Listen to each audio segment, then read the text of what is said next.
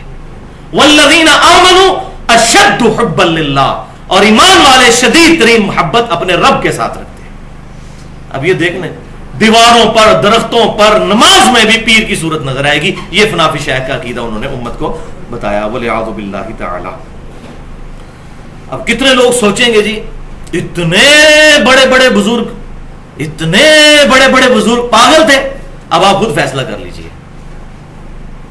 ان کو بچانا ہے تو پاگل ہی ڈکلیئر کریں۔ کوئی پاگل ہی ایسی بات کر سکتا ہے؟ اگر انہوں نے جان بوجھ کے کی ہے پھر وہ پاگل نہیں تھے، پھر کچھ اور ہی تھے۔ تو اس پر میں نے مسئلہ نمبر 71B کے نام سے ایک گفتگو کی ہے، تقریباً 2.25 گھنٹے کی، انڈیا پاکستان کے بزرگوں کی 19 گستاخانہ عبارتوں کا تحقیقی جائزہ۔ یہاں پر یہ بات یاد رکھیے کہ اللہ تعالیٰ کے لیے بھی حاضر و ناظر کا لفظ اپروپریٹ نہیں ہے۔ حاضر اردو زبان میں ذرا معیوب بھی ہے، حاضر تو ہمیشہ غلام جو ہے وہ اپنے آقا کی بارگاہ میں ہوتا ہے، تو اللہ کے لیے بھی ہم یہ لفظ نہ استعمال کریں کہ اللہ حاضر و ناظر ہے۔ عربی زبان میں ٹھیک ہے حاضر موجود کو کہتے ہیں، لیکن یہ اپروپریٹ ورڈ نہیں ہے، اس کے اندر بد عقیدگی کی بو آتی ہے۔ اس کے پیرلل میں ایک لفظ ہے عالم و ناظر، یہ لفظ استعمال کیا کریں۔ اب جس کسی کو سنے نا کہ اللہ حاضر و ناظر ہے، اس کو کہنے یہ لفظ غلط استعمال کر رہے ہو۔ عالم و ناظر، علم والا اور دیکھنے والا۔ حاضر کا لفظ استعمال کریں گے تو اس میں پھر وہ بد عقیدگی کی بو آتی ہے جو ہماؤست کا عقیدہ ہے، پینتھیزم کا عقیدہ، صوفیاء کے ہاں وحدت الوجود کا عقیدہ آیا۔ اللہ تعالیٰ یونیورس کے کائنات کے ذرے ذرے میں موجود ہے، معاذ اللہ استغفر اللہ۔ تو پھر اس کے بعد وہ خالق اور مخلوق کا فرق تو ختم کر دیتے ہیں۔ جب اللہ تعالیٰ کائنات کے ذرے ذرے میں موجود ہے، پھر خالق اور مخلوق کا فرق تو ختم ہو گیا۔ اللہ تعالیٰ اپنی شان کے لائق اپنے عرش پر مستوی ہے، اور وہاں ہوتے ہوئے بھی ہماری رگے جان سے زیادہ قریب ہے۔ نحن اقرب الیہ من حبل الورید۔ اس لیے عالم و ناظر لفظ استعمال کیا جائے۔ آج موقع نہیں ہے، اس پہ میں نے 1 گھنٹے کی اپنی نوعیت کی مشکل ترین گفتگو کی ہے، مسئلہ نمبر 41 کے نام سے اہل سنت پاک.com پر اللہ تعالیٰ کے اسماء و صفات کے حوالے سے نور من نور اللہ، وحدت الوجود اور علم الکلام۔ اور اسی لیکچر میں نے ڈاکٹر اسرار صاحب کے ساتھ جو میری 1-to-1 ملاقات ہوئی تھی اس کو بھی میں نے بیان کر دیا ہے۔ اب آ جائیے جناب علمی پوائنٹ نمبر 2 کی طرف۔ اس میں ہم انشاءاللہ تعالیٰ وہ آیات اور احادیث ڈسکس کریں گے جن کو بنیاد بنا کر عقیدہ حاضر و ناظر کے نام سے ایک عقیدہ امت میں انجیکٹ کیا گیا، ڈائریکٹ جن کو بنیاد بنایا گیا۔ اب اپنا ریفرنس پیج نکال لیجئے جس پر 12 آیات موجود ہیں۔ بسم اللہ الرحمن الرحیم۔ پہلی آیت ہے سورۃ الاحزاب کی آیت نمبر 45۔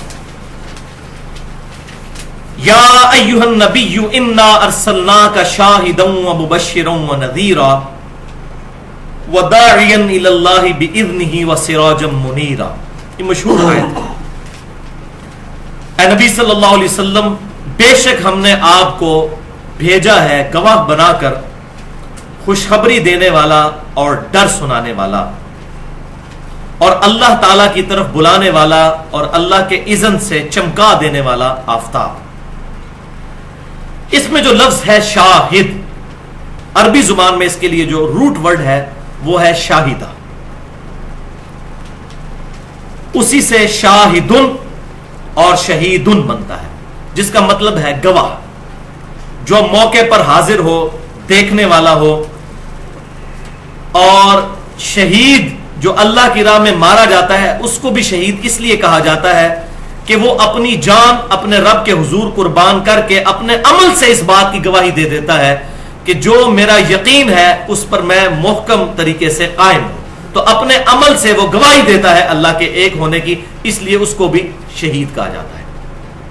قرآن پاک میں شہید کا لفظ جہاں بھی استعمال ہوا یا شاہد کا لفظ، تو یہ لفظ لغت کے معنوں میں استعمال نہیں ہوا، الا یہ کہ چند ایک موقعوں کے اوپر جب دین کی ٹرم میں استعمال ہوا تو یہ اصطلاحاً استعمال ہوا۔ مثال کے طور پر عربی زبان میں رسول کہتے ہیں پیغام لانے والے کو، پوسٹ مین اور ڈاکیے کے لیے بھی عربی میں رسول کا لفظ استعمال ہوتا ہے عربی لغت میں، لیکن دین کی اصطلاح میں رسول کا مطلب معاذ اللہ استغفر اللہ ڈاکیہ نہیں ہوگا، بلکہ اللہ تعالیٰ کا وہ محبوب ترین بندہ جس کو اللہ تعالیٰ نے نامزد کیا ہے اپنے دین کا پیغام انسانیت تک پہنچانے کے لیے۔ اصطلاح میں رسول کا معنی اور ہوا اور لغت میں اور ہوا۔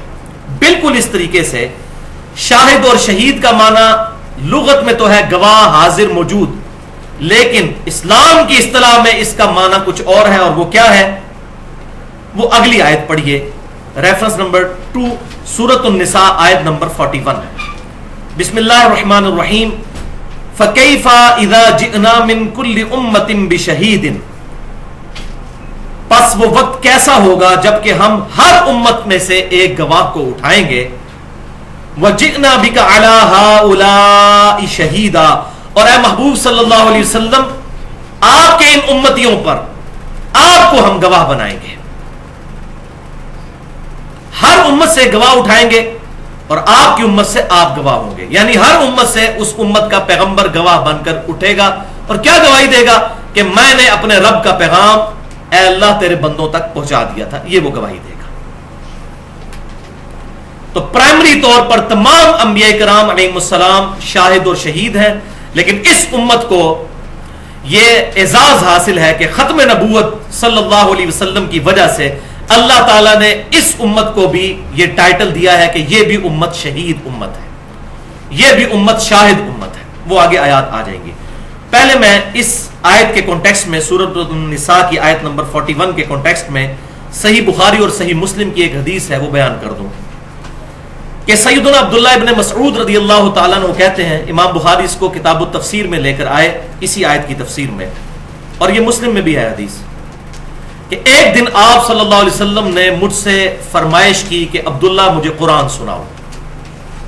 تو میں نے عرض کیا اللہ کے رسول صلی اللہ علیہ وسلم قرآن تو آپ پر نازل ہوا، میں آپ کو قرآن سناؤں؟ تو آپ صلی اللہ علیہ وسلم نے فرمایا کہ مجھے دوسروں سے قرآن سن کر لطف حاصل ہوتا ہے۔ تو سیدنا ابن مسعود رضی اللہ تعالیٰ عنہ کہتے ہیں کہ میں نے قرآن کی تلاوت کرنا شروع کی، اور سورۃ النساء کی جب میں اس آیت پر پہنچا فَكَيْفَ إِذَا جِئْنَا مِن كُلِّ أُمَّةٍ بِشَهِيدٍ وَجِئْنَا بِكَ عَلَى هَؤُلَاءِ شَهِيدًا، پس وہ وقت کیسا ہوگا جب ہم ہر امت میں سے ایک گواہ یعنی پیغمبر کو اٹھائیں گے اپنی امت کے خلاف گواہی دینے کے لیے، اور اے محبوب صلی اللہ علیہ وسلم آپ کو ہم آپ کی امت پر گواہی دینے کے لیے اٹھائیں گے۔ تو سیدنا ابن مسعود کہتے ہیں حضور صلی اللہ علیہ وسلم نے مجھے کہا عبداللہ بس کرو، عبداللہ بس کرو، اور میں نے نبی صلی اللہ علیہ وسلم کی طرف دیکھا تو آپ صلی اللہ علیہ وسلم کے چشمان کرم سے مسلسل آنسو جاری تھے کہ مجھے اپنی امت کے خلاف قیامت والے دن گواہی دینے کی۔ ہمیں تو بچپن سے بتایا گیا کہ نبی صلی اللہ علیہ وسلم ہماری شفاعت کریں گے، انشاءاللہ ہم امید رکھتے ہیں کہ شفاعت ہو، لیکن جن لوگوں نے قرآن کو چھوڑ دیا نبی صلی اللہ علیہ وسلم ان کی شکایت بھی لگائیں گے۔ سورۃ الفرقان کی آیت نمبر 30 ہے، بسم اللہ الرحمن الرحیم وقال الرسول یا رب ان قوم اتخذوا هذا القرآن مہجورا، اور محبوب صلی اللہ علیہ وسلم قیامت والے دن شکایت کریں گے کہ اے اللہ میری امت نے قرآن کو پیٹھ کے پیچھے ڈال دیا تھا۔ استغفر اللہ واتوب الیہ۔ اب مجھے بتائیں کہ جس کی شکایت امام کائنات سید الاولین والآخرین شفیع المذنبین رحمت للعالمین سیدنا و مولانا امام اعظم محمد رسول اللہ صلی اللہ علیہ وسلم لگا دیں، اس کی شفاعت پھر کون کرے گا؟ جس طرح نبی صلی اللہ علیہ وسلم شہادت علی الامہ دیں گے، پوری امت پر گواہ ہے، یہ امت آپ صلی اللہ علیہ وسلم کے بہاف پر پوری انسانیت کے اوپر گواہ ہے۔ اور اس کا ذکر آیا ہے سورۃ البقرہ کی آیت نمبر 143 میں، جو آپ کے ریفرنس پر تیسری آیت ہے۔ تو جو ہم پہلی آیت پڑھ چکے انا ارسلناک شاہدا ومبشرا ونذیرا، وہ ایک موقع ہے جہاں پر احمد رضا بریلوی صاحب نے ترجمہ کیا کہ اے نبی صلی اللہ علیہ وسلم، ہم نے آپ کو حاضر و ناظر بنا کر بھیجا۔ شاہد کا ترجمہ انہوں نے لغت والا کیا، ترجمہ بالکل ٹھیک ہے، شاہد کا لغت میں ترجمہ کریں گے تو بالکل ٹھیک ہے۔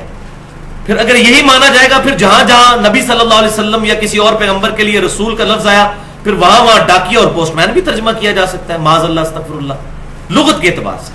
لیکن قرآن میں اصطلاح چل رہی ہے، اصطلاح میں ترجمہ ان کا غلط ہے، اور قرآن اپنی حفاظت خود کرتا ہے۔ اب جو آیات دو آنے لگی ہیں وہاں پر احمد رضا بریلوی صاحب نے بھی ترجمہ ٹھیک کر دیا، اور اس لیے ترجمہ ٹھیک کر دیا کہ یہاں پر اگر یہ ترجمہ وہ نہ کرتے تو پوری امت کو حاضر و ناظر ماننا پڑ جاتا۔ تو قرآن اپنی حفاظت کرتا ہے، اسی لیے میں کہتا ہوں ترجمہ کسی کا مرضی پڑھ لیں، انشاءاللہ تعالی قرآن ہدایت کے لیے کافی ہے۔ کسی نے 2 نمبری بھی کی ترجمے میں، کہیں نہ کہیں ڈنڈی اس کی پکڑی جائے گی۔ اب یہ 2 آیات وہ ہیں جن پر احمد رضا بریلوی صاحب نے بھی شہید کا اور شاہد کا اور شہداء کا ترجمہ حاضر و ناظر نہیں بلکہ گواہ کیا ہے، تو انہوں نے خود ہی اپنی وائلیشن کر دی۔ سورۃ البقرہ آیت نمبر 143، بسم اللہ الرحمن الرحیم، وَكَذَلِكَ جَعَلْنَاكُمْ أُمَّةً وَسَطًا، اور اے امت محمدیہ صلی اللہ علیہ وسلم، ہم نے تمہیں بنایا ہے ایک معتدل امت، لِتَكُونُوا شُهَدَاءَ عَلَى النَّاسِ، تاکہ تم لوگوں پر اللہ کے گواہ بن کر کھڑے ہو جاؤ اللہ کی گواہی دینے کے لیے، وَيَكُونَ الرَّسُولُ عَلَيْكُمْ شَهِيدًا، اور رسول اللہ صلی اللہ علیہ وسلم تم پر گواہ بنے، وہ تم تک دین کا پیغام پہنچائیں گے، اللہ کی گواہی دیں گے، اور تم تصدیق کرنے کے بعد پوری انسانیت تک یہ پیغام پہنچاؤ گے۔ اور یہ میں اپنی طرف سے تشریح نہیں کر رہا، بخاری اور مسلم میں 2 حدیثیں موجود ہیں اس کی تشریح میں وہ بیان کرتا ہوں۔ اسی طرح آیت سورۃ الحج کی آیت نمبر 78 جو ریفرنس پہ 4 نمبر ہے، اس آیت میں بھی احمد رضا بریلوی صاحب نے حاضر و ناظر ترجمہ نہیں کیا بلکہ گواہی ترجمہ کیا۔ ملت ابیکم ابراہیم، پیروی کرو ابراہیم علیہ السلام جو تمہارے باپ تھے ان کے دین کی، وَسَمَّاكُمُ الْمُسْلِمِينَ، جنہوں نے تمہارا نام مسلمان رکھا تھا۔ یہ قرآن میں واحد موقع ہے جہاں پر مسلم کا لفظ صفت کے طور پر نہیں اسم کے طور پر آیا ہے، اور اسی کے تحت میں کہتا ہوں ہمیں مسلمان اپنے آپ کو کہنا چاہیے، فرقہ واریت سے بالا تر ہوگا۔ من قبل، اس قرآن کے نزول سے پہلے، وفی ہذا، اور اس قرآن میں بھی اللہ نے تمہارا نام مسلم رکھا ہے، لیکون الرسول شہیدن علیکم، تاکہ رسول اللہ تم پر گواہ بنے، وتکونوا شہداء علی الناس، اور تم لوگوں پر گواہ بن کر کھڑے ہو جاؤ اللہ کے۔ تو یہ شہادت علی الناس، اس کے کانٹیکسٹ میں 2 احادیث بڑی کریٹیکل ہیں۔ پہلی حدیث صحیح بخاری اور صحیح مسلم کی متفقن علیہ حدیث ہے، بخاری میں انٹرنیشنل نمبر ہے 4406 اور مسلم کا انٹرنیشنل نمبر ہے 4383۔ یہ یوم النہر کا خطبہ ہے آپ صلی اللہ علیہ وسلم کا، یعنی وفات سے 2.5 مہینے پہلے 10 ذو الحجہ کو، قربانی والے دن آپ صلی اللہ علیہ وسلم نے 10 ہجری میں یہ خطبہ دیا۔ ایک حجۃ الوداع کا خطبہ ہے یوم عرفہ والا، یہ اس سے بھی اگلا خطبہ ہے جو یوم النہر قربانی کے دن آپ صلی اللہ علیہ وسلم نے دیا، اور یہ بخاری اور مسلم دونوں میں ہے۔ کافی لمبا خطبہ ہے، اس میں الفاظ کچھ یوں بھی ہیں کہ تمہارے خون یعنی تمہاری جانیں، تمہارے مال اور تمہاری عزتیں ایک دوسرے پر اسی طرح حرام ہے جیسا کہ آج کا یہ مہینہ یعنی ذو الحجہ کا مہینہ، یہ شہر مکہ، اور یہ دن یعنی 10 ذو الحجہ کا دن۔ اور بھی باتیں ارشاد فرمائیں، اینڈ پر آپ نے فرمایا کیا میں نے تم تک دین کا پیغام پہنچا دیا؟ سب نے بیک زبان کہا بلا یا رسول اللہ، یا رسول اللہ صلی اللہ علیہ وسلم آپ نے پہنچا دیا۔ پھر آپ صلی اللہ علیہ وسلم نے اللہ تبارک و تعالیٰ کو گواہ بناتے ہوئے کہا اے اللہ گواہ رہنا۔ اور صحیح مسلم میں جو حجۃ الوداع کا خطبہ ہے 2950 نمبر حدیث کتاب الحج چیپٹر میں، اس میں یہ الفاظ ہے کہ 3 دفعہ آپ صلی اللہ علیہ وسلم نے اپنی مبارک انگلی آسمان کی طرف بلند کی اور پھر صحابہ کی طرف، اے اللہ گواہ رہنا، اے اللہ گواہ رہنا، اے اللہ گواہ رہنا، کہ یہ مان رہے ہیں کل کو مکر نہ جائیں، جیسا کہ اگلی حدیث میں آ جائے گا کہ نوح علیہ السلام کے امتی مکر جائیں گے کہ ہمارے نبی نے تو ہمارے تک پیغام ہی نہیں پہنچایا تھا۔ پھر آپ صلی اللہ علیہ وسلم کے بخاری اور مسلم کے الفاظ ہیں یوم النہر کے خطبے کے، فَلْيُبَلِّغِ الشَّاهِدُ الْغَائِبُ، پس اب جو یہاں موجود ہے وہ یہ پیغام اس تک پہنچا دے جو یہاں پر موجود نہیں ہے. یہ وہی لفظ شاہد کا کہ اب میرے بہاف پر تم گواہ بن کر اللہ کے کھڑے ہو جاؤ، یعنی میں تو دنیا سے جانے والا ہوں، اب ختم نبوت کی وجہ سے یہ دعوت کا کام اس امت نے کرنا ہے، شہادت علی الناس. اس کو اٹھا کے کہاں پر حاضر و ناظر اور کہاں پر جا کر فنا فی شیخ کا عقیدہ، زمین و آسمان سے بھی زیادہ بڑا فرق موجود ہے. اب یہ چیزیں امت کو پتہ نہیں جو کہ تھیں. دوسری حدیث صحیح بخاری کے اندر کتاب التفسیر چیپٹر میں اسی آیت سورۃ البقرہ کی آیت نمبر 143 وَكَذَلِكَ جَعَلْنَاكُمْ أُمَّةً وَسَطًا لِتَكُونُوا شُهَدَاءَ عَلَى النَّاسِ، اس کی تفسیر میں امام بخاری لے کر آئے ہیں اور امام ترمذی بھی لے کر آئے ہیں کہ قیامت والے دن نوح علیہ السلام اللہ کی بارگاہ میں جب حاضر ہوں گے تو اللہ تعالیٰ فرمائے گا اے نوح کیا آپ نے میرا پیغام اپنی امت تک پہنچا دیا تھا؟ تو نوح علیہ السلام کہیں گے یا اللہ پہنچایا تھا. پھر امت نوح کو بلایا جائے گا علیہ السلام، ان سے پوچھا جائے گا تو امت کہے گی کہ کوئی نہیں پیغام پہنچایا. اگر یہ کہہ رہے ہیں کہ پیغام پہنچایا تو اپنا گواہ پیش کریں. تو نوح علیہ السلام سے گواہ مانگا جائے گا تو نوح علیہ السلام کہیں گے کہ اے اللہ امت محمدیہ اس بات پر گواہ ہے کہ میں نے اپنی امت تک تیرا پیغام پہنچایا تھا. تو پوری امت پھر حاضر و ناظر ہو گئی نا، کیونکہ نوح علیہ السلام نے اس امت کو گواہ بنایا. اگر گواہ کا معنی وہی ہے جو کہ احمد بریلوی صاحب اور رشید احمد گنگوئی صاحب نے لیا اور عبدالحق محدث دہلوی صاحب نے لیا تو پھر آپ بھی حاضر و ناظر ہیں جناب، مسئلہ ہی ختم ہو گیا. پھر تو یہ سارے ہی حاضر و ناظر ہوئے. پھر امت گواہ ہے، ہمیں تو پتہ ہے ہم کوئی حاضر و ناظر نہیں، ہم نے تو نوح علیہ السلام کو کوئی نہیں دیکھا ہوا. گواہی کس بنیاد پر ہوگی؟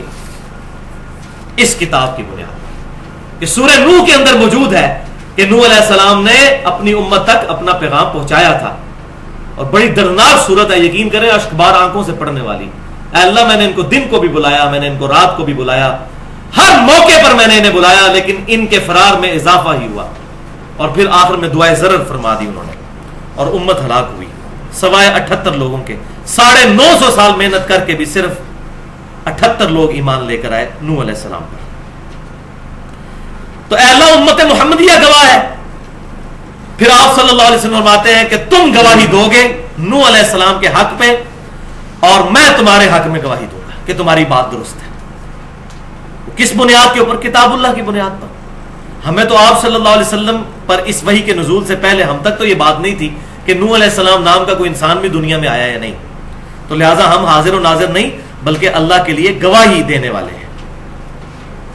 اس کے بعد تو ویسے لیکچر آگے چلانے کی ضرورت ہی کوئی نہیں ہے، لیکن شیطان نے اتنے وسوسے پھیلائے ہوئے ہیں ان کو پھر کہہ دیتے نہیں یہ پوائنٹ تو چھوڑ دیا تھا بیچ میں، ورنہ عام سلیم الفطرت بریلوی دیوبندی اہل حدیث اور اہل تشیع کے لیے اتنی گفتگو کے بعد ہی اس کے علماء کی 2 نمبری اس پر کھل جائے گی انشاءاللہ تعالی.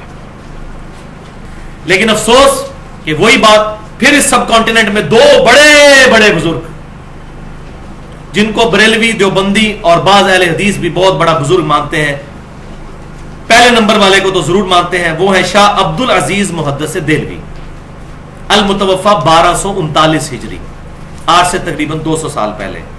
انہوں نے تفسیر عزیزی میں اور دوسرے دیوبند کے پہلے بزرگ بڑے بزرگ علامہ شبیر احمد عثمانی صاحب جنہوں نے محمد علی جناح کا جنازہ بھی پڑھایا تھا،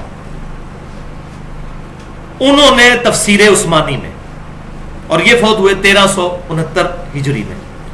ان دونوں نے تفسیر یہ سورۃ البقرہ کی، میں نے تفسیر کی صحیح بخاری سے، انہوں نے خود سے تفسیر کی اور انہوں نے کہا کہ آپ صلی اللہ علیہ وسلم امت پر گواہ ہیں کیونکہ پوری امت کے نامہ اعمال آپ صلی اللہ علیہ وسلم کی قبر انور میں آپ صلی اللہ علیہ وسلم پر پیش کیے جاتے ہیں، اس لیے امت کی گواہی دیں گے. چلو یہ تو مسئلہ حل کر لیا، تو امت کیسے پھر گواہ ہوئی؟ ہماری قبروں میں بھی نوح علیہ السلام کی امت کے نامہ اعمال پیش کیے جائیں گے، یہ مطلب پھر بنا لیا جائے. اور ہمارے سعودی عرب کے جو بھولے بھالے علماء ہیں وہ بھی 1980 تک حاجیوں کو یہ تفسیر مفت بانٹتے رہے. پھر ان کو بعد میں پتہ چلا کہ اس میں تو ایسی بدعقیدگیاں لکھی ہیں، تو پھر انہوں نے سارے نسخے ریٹریو کر کے ان کو ختم کیا. اب جو ماشاءاللہ قرآن احسن البیان وہ پاکستان کے ایک بڑے اہل حدیث عالم ہیں صلاح الدین یوسف صاحب، ان کا لکھا ہوا وہ الحمدللہ کافی حد تک اس طرح کی بدعقیدیوں سے پاک ہے. تو انہوں نے کہا رسول اللہ صلی اللہ علیہ وسلم پر نامہ اعمال پیش کیے جاتے ہیں اس لیے قیامت والے دن گواہی دیں گے. بھائیو صحیح مسلم اور جامعہ ترمذی میں حدیث موجود ہے کہ ہر سوموار اور ہر جمعرات کو اللہ کی بارگاہ میں نامہ اعمال پیش کیے جاتے ہیں. اور جامعہ ترمذی میں حدیث آگے چلتی ہے کہ آپ صلی اللہ علیہ وسلم سوموار کا روزہ اور جمعرات کا روزہ اس لیے بھی رکھتے تھے. ایک تو وہ ریزن ہے جو صحیح مسلم میں ہے کہ آپ کی پیدائش کا دن اور وحی کے نزول کا دن ہے سوموار. ایک ریزن یہ بھی کہ میرے رب کے حضور میرا نامہ اعمال پیش ہوتا ہے. میں اللہ سے یہ خواہش رکھتا ہوں کہ اللہ کے حضور جب میرا نامہ اعمال پیش ہو تو میں روزے کی حالت سے ہوں, آپ صلی اللہ علیہ وسلم نے فرمایا. البتہ یہ بات ضرور ہے کہ سنن نسائی میں انٹرنیشنل نمبرنگ کے مطابق 1282 نمبر حدیث ہے صحیح سند کے ساتھ, جس کو شیخ البانی بھی صحیح کہتے ہیں, شیخ زبیر علی زئی صاحب بھی صحیح کہتے ہیں اور پوری امت نے اس کو صحیح مانا ہے. مسند احمد میں بھی موجود ہے کہ اللہ کے کچھ فرشتے زمین میں سیر و سیاحت کرتے رہتے ہیں اور میرے امتیوں کا سلام مجھ تک پہنچاتے ہیں. ہمارے نامہ اعمال تو نہیں پہنچ رہے, ہمارا سلام ہمارے محبوب صلی اللہ علیہ وسلم تک پہنچتا ہے الحمدللہ. اسی طریقے سے سنن ابی داؤد میں بھی انٹرنیشنل نمبرنگ کے مطابق 2041 نمبر حدیث ہے, مسند احمد میں بھی موجود ہے, مشکات میں بھی موجود ہے, وہ پچھلی حدیث بھی مشکات میں. اس حدیث کو بھی شیخ البانی اور شیخ زبیر علی زئی صاحب دونوں صحیح کہتے ہیں کہ آپ صلی اللہ علیہ وسلم نے فرمایا, اور یہ زیارت قبور والے چیپٹر میں ہے, قبروں کی زیارت کے لیے جایا جائے, اس چیپٹر میں امام ابو داؤد نے اپنا عقیدہ بھی بتا دیا کہ یہ حدیث قبر رسول پر حاضری کے لیے ہے.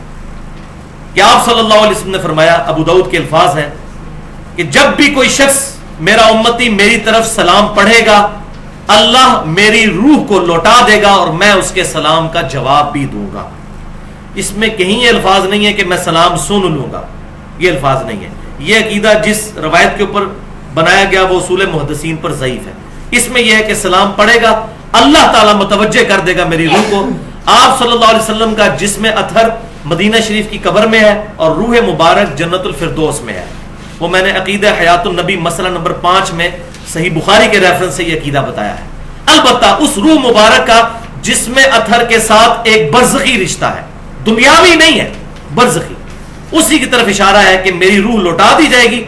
ورنہ اگر روح لوٹانے سے مراد جسم میں لوٹانا ہو تو روح لوٹانا اور روح نکالنا یہ اتنا تکلیف دہ امر ہے. صحیح بخاری اور مسلم میں حضور صلی اللہ علیہ وسلم پر جو نزع کی کیفیت تھی, حضرت فاطمہ کہتی ہیں کہ میرے باپ پر اتنی بڑی مصیبت آئی تو نبی صلی اللہ علیہ وسلم نے مجھے تسلی دی کہ اے فاطمہ آج کے بعد تیرے باپ پر ایسی تکلیف نہیں آئے گی. تو آپ صلی اللہ علیہ وسلم کو دنیاوی طور پر روح ڈالی اور نکالی نہیں جاتی. یہ برزخ کا معاملہ ہے اور یہ متشابہات ہیں, اس کی ڈیٹیل ہمیں نہیں پتا, یہ ہمارے فریم آف ریفرنس سے باہر ہے. اور اسی کانٹیکسٹ میں وہ حدیث بھی بالکل ٹھیک ہے, الموطا امام مالک میں بھی موجود, سنن الکبریٰ البہیقی کے اندر بھی موجود, اور المصنف ابن ابی شیبہ میں انٹرنیشنل نمبرنگ کے مطابق 11793 نمبر کہ ابن عمر رضی اللہ تعالیٰ عنہ جب بھی قبر رسول پر حاضر ہوتے تو پڑھتے السلام علیکہ یا رسول اللہ. پھر سیدنا ابو بکر کی قبر پر آ کر السلام علیکہ یا ابا بکر, اور پھر سیدنا عمر کی قبر پر آ کر السلام علیکہ یا ابتا, یہ پڑھا کرتے تھے. اور اس پر امت کا اتفاق ہے الحمدللہ. بلکہ ان کی تو روٹین ساتھ لکھی ہوئی ہے کہ جب بھی سفر پر جاتے تھے پہلے مسجد نبوی میں 2 نفل پڑھ کر تو تینوں قبروں پر حاضری دے کر پھر جاتے تھے, اور واپسی پر جب سفر سے آتے تھے اسی حدیث میں ہے تو 2 نفل مسجد نبوی میں پڑھ کر اس کے بعد 3 قبروں پر حاضری دیتے تھے. تو یہ السلام علیکہ یا رسول اللہ درود شریف قبر رسول پر پڑھنا صحابہ کی سنت ہے الحمدللہ. لیکن یہاں سے پڑھنا یہ کوئی ثابت نہیں ہے. بالکل اسی طریقے سے صحیح بخاری اور صحیح مسلم کی وہ متفق علیہ حدیث, یہاں میں وہ مسئلہ بھی کلیئر کروں گا ایھا النبیوں کا, تشہد کے چیپٹر میں ابن مسعود رضی اللہ تعالیٰ عنہ کہتے ہیں جب بھی ہم یہ تشہد پڑھا کرتے تھے تو ہم اپنی طرف سے الفاظ ایڈ کر دیتے تھے. السلام علینا وعلی عباد اللہ الصالحین کے ساتھ پڑھتے تھے, السلام علی جبرائیل, السلام علی میکائیل, السلام علی اسرافیل. تو آپ صلی اللہ علیہ وسلم نے ہمیں منع فرمایا, شکر ہے منع فرما دیا, ورنہ یہ لوگ کہتے ہیں یہ بدعت حسنہ کا پروف ہو گیا. آپ نے فرمایا وہی کہو جو میں نے تعلیم فرمایا ہے. بخاری اور مسلم کے الفاظ ہیں, تم پڑھو السلام علیکہ ایھا النبی ورحمۃ اللہ وبرکاتہ, السلام علینا وعلی عباد اللہ الصالحین. جب تم یہ پڑھو گے تو زمین و آسمان میں جہاں بھی کہیں کوئی نیک بندہ موجود ہوگا اس تک تمہارا سلام پہنچ جائے گا، یعنی اللہ تعالیٰ سلام پہنچا دے گا. دروشی میں بھی ہم کہتے ہیں اللہم صلی علی محمد وعلی آل محمد، اللہ تعالیٰ ہمارا سلام پہنچا دے گا. اب اللہ کی مرضی ہے فرشتوں کے ذریعے پہنچائے، خود پہنچائے، ہواؤں کے ذریعے، یہ اللہ تعالیٰ کے ثبوت، اس کی کیفیت میں ہم نہیں پڑھتے سوائے اس کے کہ جو ہمیں احادیث سے پتہ چلا. تو تمہارا سلام زمین و آسمان میں ہر نیک بندے تک پہنچ جائے گا. یہ عقیدہ بالکل واضح ہے، اس سے حاضر و ناظر کوئی نہیں ثابت ہوتا بلکہ سلام پہنچتا ہے. تو ہم الحمدللہ نماز میں آپ صلی اللہ علیہ وسلم کا تصور رکھ کر ہی نماز میں یہ پڑھ رہے ہوتے ہیں، اے نبی آپ پر سلام ہو انشائیہ.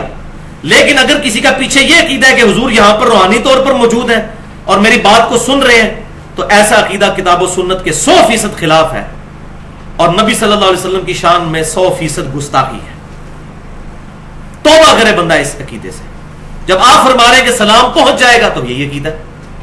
اچھا یہاں پر یہ میں بات بتاؤں، ایک جھوٹی بات عوام میں عام ہوئی رد المختار فتاوی شامی کے حوالے سے کہ یہ شب معراج کی اللہ تعالیٰ اور محبوب صلی اللہ علیہ وسلم کی گفتگو ہے. نبی صلی اللہ علیہ وسلم نے کہا التحیات للہ والصلوات والطیبات، تو نبی صلی اللہ علیہ وسلم کو جواب میں کہا گیا السلام علیکہ ایھا النبی ورحمۃ اللہ وبرکاتہ. نبی صلی اللہ علیہ وسلم نے کہا السلام علینا وعلی عباد اللہ الصالحین، اور آگے پھر کلمہ شہادت پڑھا فرشتوں نے. یہ جھوٹی بات ہے، یہ کسی حدیث میں موجود نہیں ہے. تو اس کو بنیاد بنا کے پھر بعض لوگ کہتے ہیں جی وہ نماز کے اندر حقائقاً دروشی پڑھنا چاہیے اور سلام پڑھنا چاہیے اسٹوری کے طور پر کہ یہ شب معراج میں ہوا تھا. اور یہ بھائی کہیں نہیں ہے، بخاری اور مسلم میں الفاظ ہیں کہ آپ صلی اللہ علیہ وسلم ہمیں قرآن کی طرح تشہد تعلیم فرماتے تھے. اور بخاری کے الفاظ ہے، ابن مسعود کہتے ہیں آپ صلی اللہ علیہ وسلم نے اپنے دونوں مبارک ہاتھوں میں میرا ہاتھ لے کر مجھے تشہد تعلیم فرمایا تھا. تو آپ نے تو نہیں کہا یہ میری گفتگو ہے شب معراج، یہ تعلیم فرمایا آپ صلی اللہ علیہ وسلم نے. اچھا یہاں پر میں ایک اور بات بھی عرض کر دوں کہ صحیح بخاری میں ابن مسعود رضی اللہ تعالیٰ عنہ کا ایک قول بھی ساتھ موجود ہے کتاب الاستئذان چیپٹر میں کہ حضور کی وفات کے بعد وہ کہتے تھے السلام علی النبی، السلام علیکہ ایھا النبی نہیں کہتے تھے. تو اس کی وجہ سے پھر دو ایکسٹریم رائے پائی جاتی ہیں. میں اس میں جو حق بات ہے وہ کروں کہ السلام علی النبی سیدنا ابن مسعود رضی اللہ تعالیٰ عنہ کا یہ قول شاذ ہے، کیونکہ امت نے اس قول کو ایکسیپٹ ہی نہیں کیا. امت کا اجماع جو ہے وہ السلام علیکہ ایھا النبی پر ہے کہ یہی کلمات پڑھنے ہیں، ان کو بدلنا نہیں ہے. تو ابن مسعود رضی اللہ تعالیٰ عنہ نے جو بدلا تو یہ ان کا ذاتی عمل ہے. وہ تو معوذتین کو بھی قرآن کا حصہ نہیں مانتے تھے، لیکن امت کا اجماع ہے کہ معوذتین جو ہیں قل اعوذ برب الفلق اور قل اعوذ برب الناس قرآن کا حصہ ہے.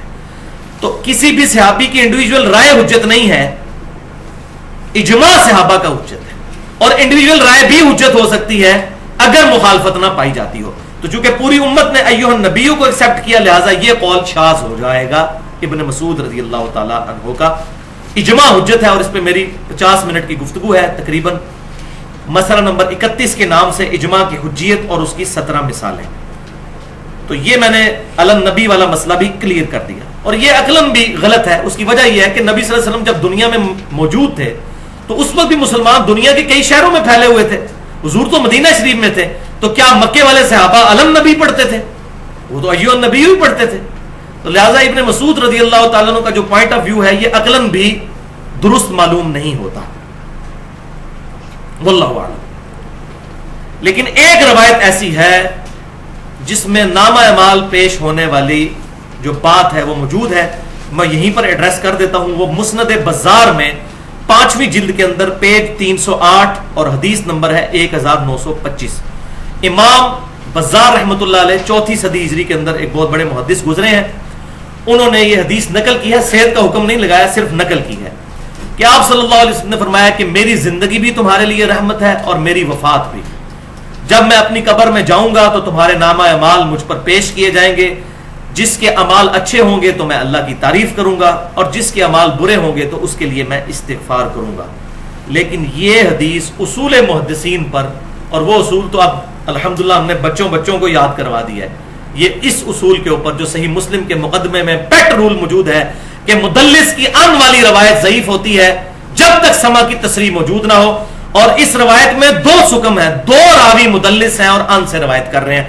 سفیان ثوری مدلس ہیں، ان سے روایت کر رہے ہیں، اور عبد المجید بن ابی داؤد مدلس ہے، ان سے روایت کر رہے ہیں، اور یہ ضعیف راوی بھی ہے۔ دوسرا، اگر کوئی کہتا ہے میں صحیح مسلم کے اندر موجود محدثین کے اس رول کو نہیں مانتا کہ مدلس کی ان والی روایت سما کی تصریح کے بغیر ضعیف ہوتی ہے، تو اس کے لیے پھر یہ علمی جواب ہے، اینٹی وینم، کہ مسند احمد میں یہ روایت موجود ہے، اور مشکات میں انٹرنیشنل نمبرنگ کے مطابق 4902، مفاخرت اور عصبیت کے بیان میں کہ آپ صلی اللہ علیہ وسلم نے فرمایا کہ جو شخص اپنے جہلی نسب پر فخر کرے اس کو کہو کہ اپنے باپ کا عضو تناسل کاٹ کے اپنے منہ میں رکھ لے، اور یہ بات کنائے سے نہ کرو، ڈائریکٹ اس کو کہو کہ اپنے باپ کی شرمگاہ کاٹ کے اپنے منہ میں رکھ لو، وَلِعَوْذُ بِاللَّهِ تعالی۔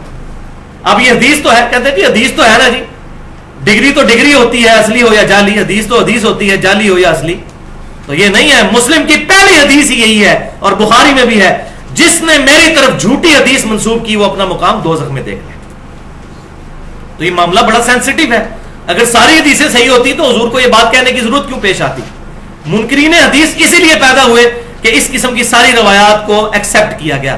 اللہ کروڑوں رحمتیں نازل فرمائے محدثین پر جنہوں نے اصول بنا کر حدیث کو پرکھا، تاکہ آج ہم منکرین حدیث کے منہ توڑ سکتے ہیں، الحمدللہ۔ تو یہ جو حدیث ہے اتنی بےہودہ، یہ قرآن کے بھی خلاف ہے۔ قرآن پاک میں ہے وَإِنَّكَ لَعَلَىٰ خُلُقٍ عَظِيمٍ، اے محبوب صلی اللہ علیہ وسلم آپ اخلاق کے بلند ترین درجے پر فائز ہیں۔ اور بخاری اور مسلم کی متفق علیہ حدیث ہے، نبی صلی اللہ علیہ وسلم میں کنواری لڑکیوں سے زیادہ شرم و حیا موجود تھی۔ آپ کیسے یہ بات ارشاد فرما سکتے تھے؟ اس حدیث میں حسن بصری مدلس ہیں اور ان سے روایت کر رہے ہیں وہی رول جو کہ وہ اعمال پیش ہونے والی حدیث میں ہے۔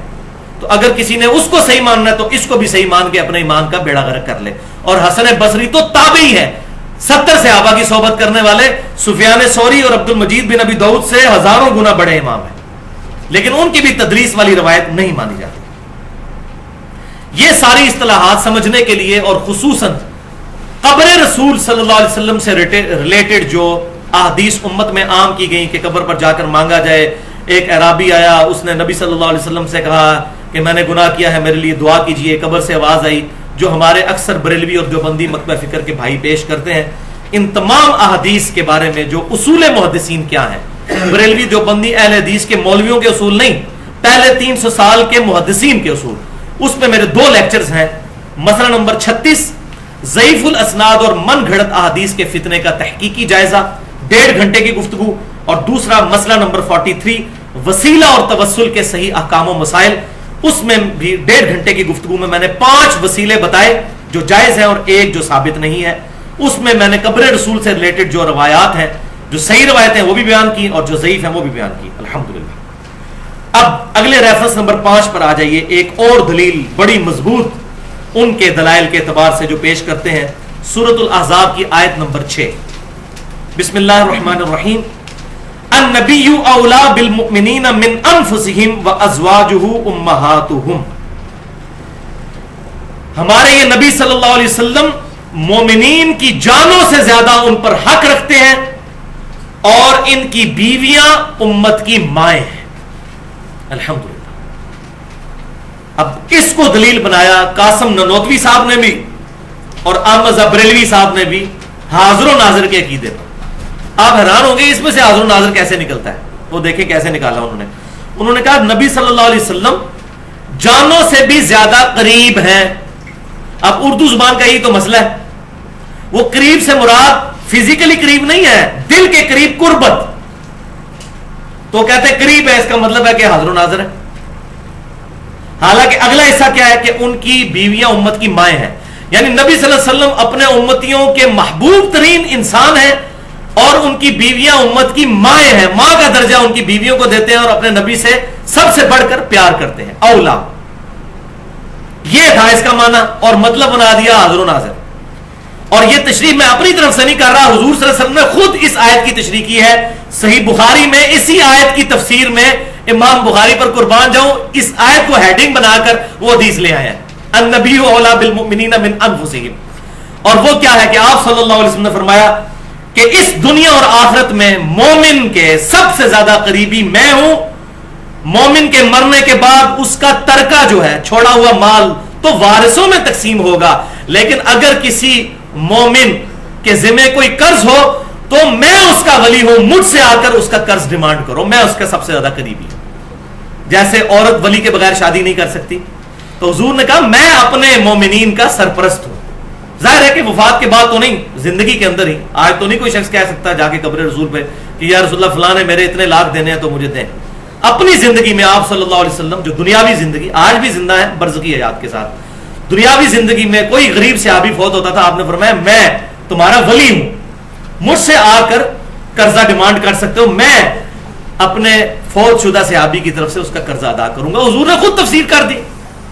اچھا, دوسری حدیث صحیح بخاری اور مسلم کی متفق علیہ حدیث, تم میں سے اس وقت تک کوئی شخص مؤمن نہیں ہو سکتا جب تک کہ میں اسے اس کے ماں باپ, اولاد اور سب لوگوں سے بڑھ کر عزیز نہ ہو جاؤں. یہی معنی.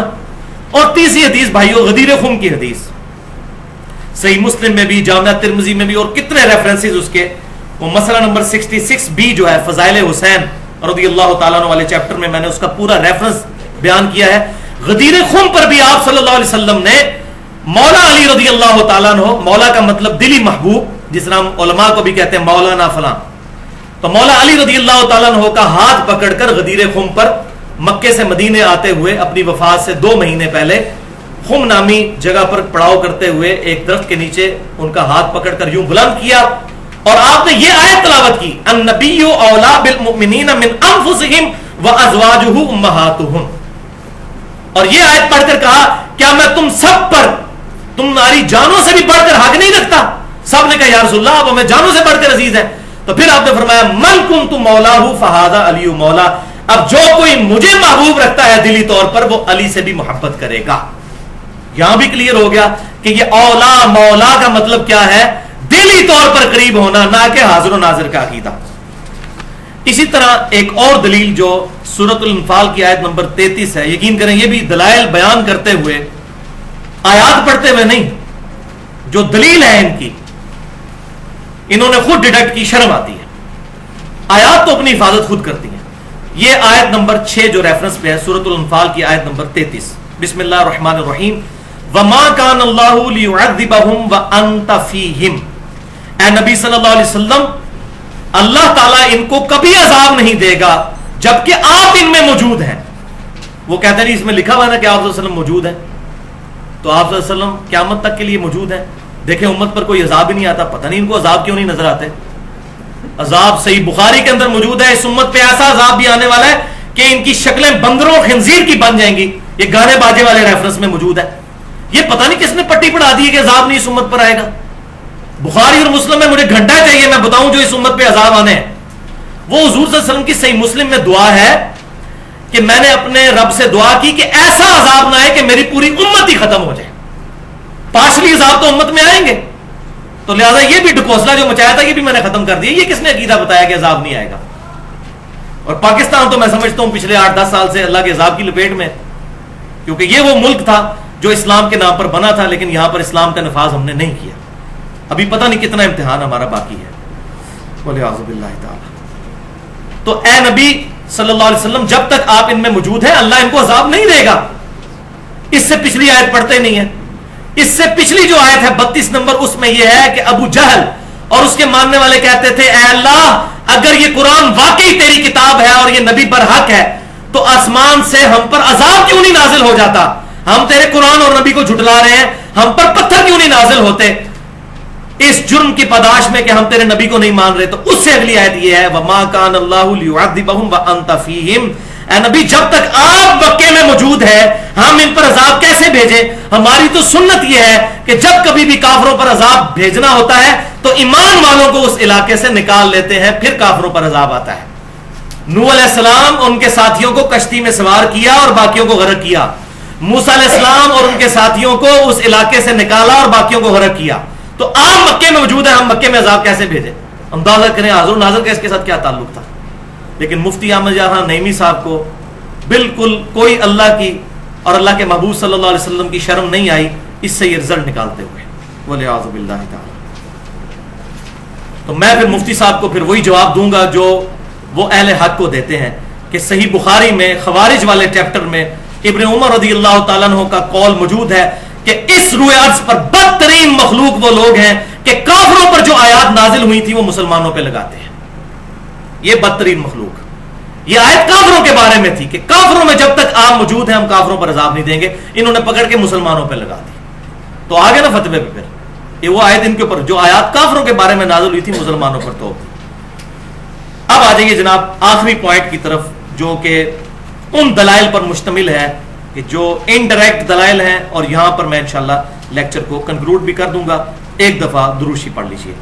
اللہم صلی علی محمد وعلی آل محمد کما صلیت علی ابراہیم وعلی آل ابراہیم انک حمید مجید.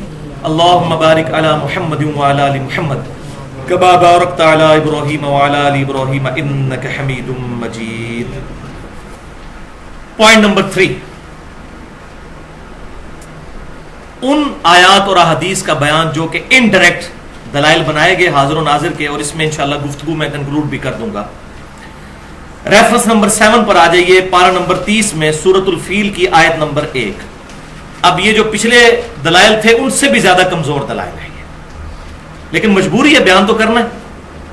آپ حیران ہوں گے کہ کس طرح خود بدلتے نہیں اور قرآن کو بدل دیتے ہیں. بسم اللہ الرحمن الرحیم. الم تر کیف فعل ربک باصحاب الفیل.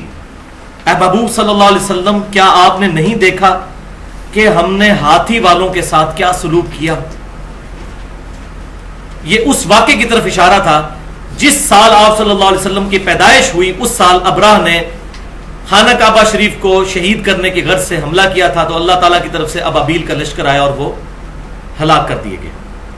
تو کہتے ہیں دیکھیں نبی صلی اللہ علیہ وسلم وہاں پر موجود تھے نا, اسی لیے تو کہا گیا کہ اے نبی صلی اللہ علیہ وسلم کیا آپ نے نہیں دیکھا. تو آپ اپنی پیدائش سے پہلے بھی حاضر و ناظر تھے, یہ واقعہ دیکھ رہے تھے. حالانکہ یہ بھائیوں عربی لنگوسٹک میں یہ محاورتاً بات ہوتی ہے کہ کیا آپ نے نہیں دیکھا. یہ جو واقعہ ہوا اس کو عام الفیل کہا جاتا تھا, فیل والا سال. اسی سال آپ صلی اللہ علیہ وسلم کی پیدائش بھی ہوئی. لیکن اگر کوئی کہتا ہے نہیں اس سے مراد ہے کہ آپ نے یہ واقعہ دیکھا ہے, تو اگلی آیت یہ ہے, اگر یہاں حاضر و ناظر مراد لیا جائے تو اگلی آیت ریفرنس نمبر 8 سورۃ الانبیاء کی آیت نمبر 30 ہے. اولم یر الذین کفروا ان السماوات والارض کانتا رتقا ففتقناہما. کیا کافروں نے نہیں دیکھا کہ زمین و آسمان ملے ہوئے تھے, ہم نے ان کو پھاڑ کر جدا کیا. تو کافر تو اس سے بھی پہلے کے حاضر و ناظر ہیں. زمین و آسمان یعنی بگ بینگ کے وقت بھی کافر حاضر و ناظر, وہی الفاظ ہیں. کیا کافروں نے نہیں دیکھا؟ وہی علم یہاں اولم. وجعلنا من الماء كل شيء حي افلا يؤمنون. اور ہم نے ہر زندہ چیز کو پانی سے پیدا کیا, کیا یہ اب بھی ایمان نہیں لائیں گے؟ تو کافروں نے نہیں دیکھا, مراد کیا کہ یہ قدرت کی ساری نشانیاں ان کے سامنے موجود ہیں. یہ نہیں ہے کہ انہوں نے بگ بینگ ہوتے ہوئے دیکھی ہے, یعنی قدرت کے اوپر غور کریں.